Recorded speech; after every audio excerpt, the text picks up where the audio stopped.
it's time to move away. Plagued by bad business decisions and discord among the 4X Beatles, Apple's utopian operation was in chaos. Well, Apple was a beautiful experiment that failed.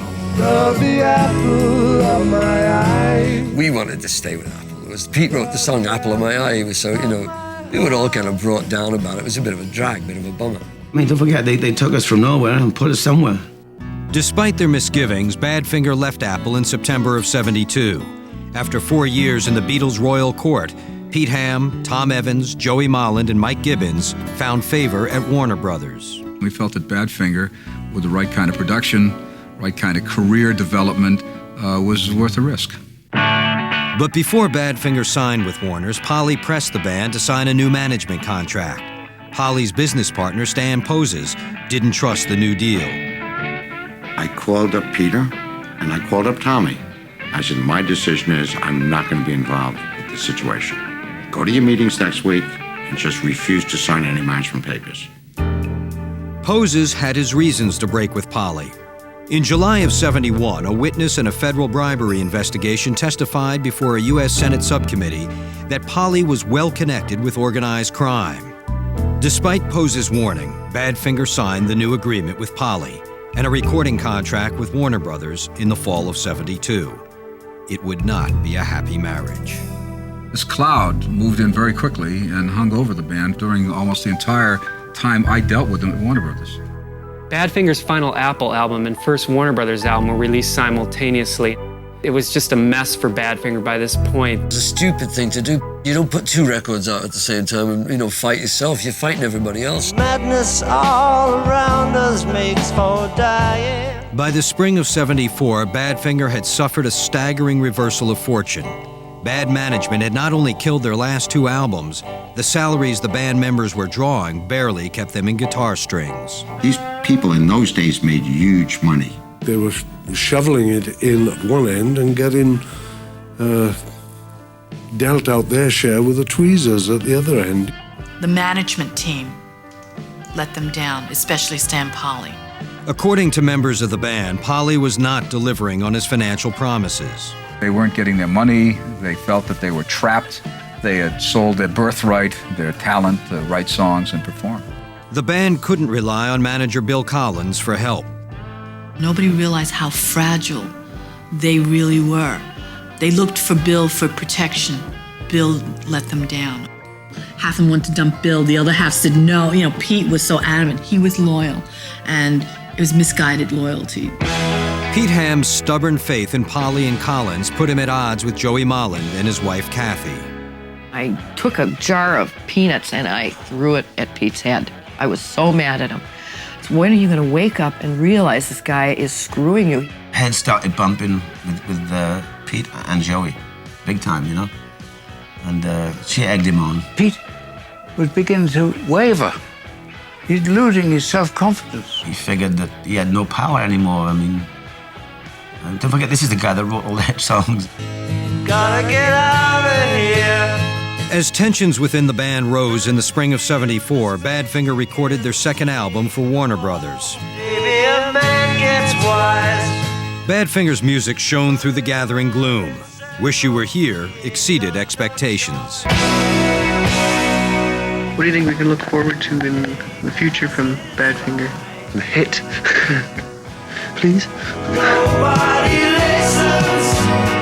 After the fiasco of their 2 previous records, Badfinger hoped their new album, released in November of '74, meant a return to better days. People like it, the songs, the sound. It's going to be a successful record for Badfinger. It's going to be great. And all of a sudden, Warner Brothers pulled it. Having discovered that a $100,000 advance payment was missing from an escrow account, Warner's stopped distribution of Wish You Were Here in mid-December and initiated a lawsuit against Badfinger Enterprises and Stan Polley. Should we not have pulled the album? I don't know. But at that point, the legal department recommended that we do what we did, and we did what they said. It was out of print. So that was the death knell for the band right there.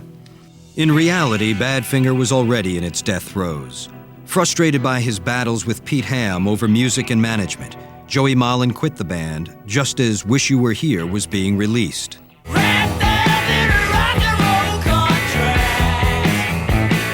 Less than a month later, Polley pushed a bewildered Badfinger, including new member Bob Jackson, into the studio to make a new album. And you'll have about 2 weeks to do it, and well, we were all horrified. Stan Polley, he wants another album immediately, so he can get his $350,000 advance from Warner Brothers. Due to the lawsuit over the missing escrow funds, Warner Brothers rejected the new record, the fourth Badfinger album in a row that would fail to reach its audience. Just seeing the band had a black cloud over them from the moment we got involved with them, anyhow. The black cloud hung darkest over Pete Ham. By the spring of '75, Pete was living with Ann Ferguson and her young son, Blair. The couple were expecting a baby. Money was tight, and the band was in limbo. Pete at that point still trusted Stan Polley. Pete tended to think that everyone in life was the way that he was. That he had this trust and everything. At this point in time, his girlfriend Ann is pregnant. He just got a house with a mortgage payment. And we got no gigs. We got no tours, nothing. We were like dead in the water. He tried to call America to Stan Polley. He never could get him on the phone. He would never speak to him, never. Pete's desperation began to manifest itself. I saw Pete in the house, putting a cigarette out on his wrist. And he had a scar, a burn mark. I talked to him later and I said, what's on your mind? And he said, well, this situation, man, I don't think it's very good. And I said, well, everybody knows that. Just wait for you to realise it, Here is an artist that was a true artist who was discovered by the Beatles, who worked all these years and then finds out, I don't have a nickel. Take me close to the Father. Pete poured his anguish into his songs.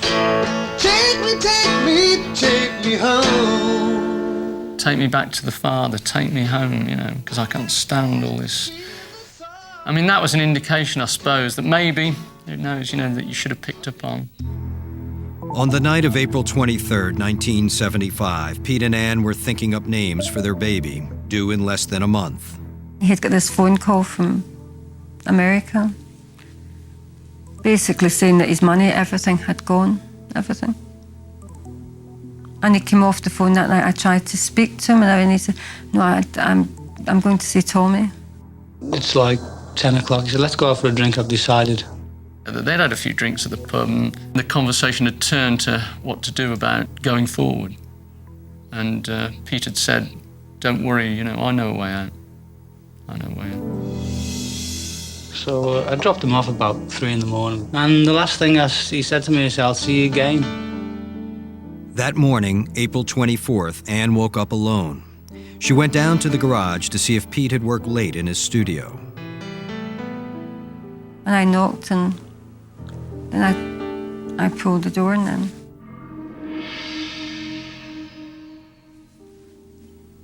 then he was there. Mm-hmm.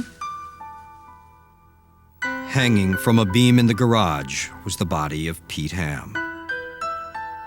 Next to Pete was a half-empty bottle of wine and a songbook. I picked it up and I opened, and then there was a note to me saying, Anne, I love you. Blair, I love you. I will not be allowed to love and trust everybody. This is better. Stan Polley is a soulless bastard. I will take him with me. I remember the phone went at 6 in the morning, and it was Anne. His wife gets on the phone to me, screaming, and Peter's dead. It was unbelievable.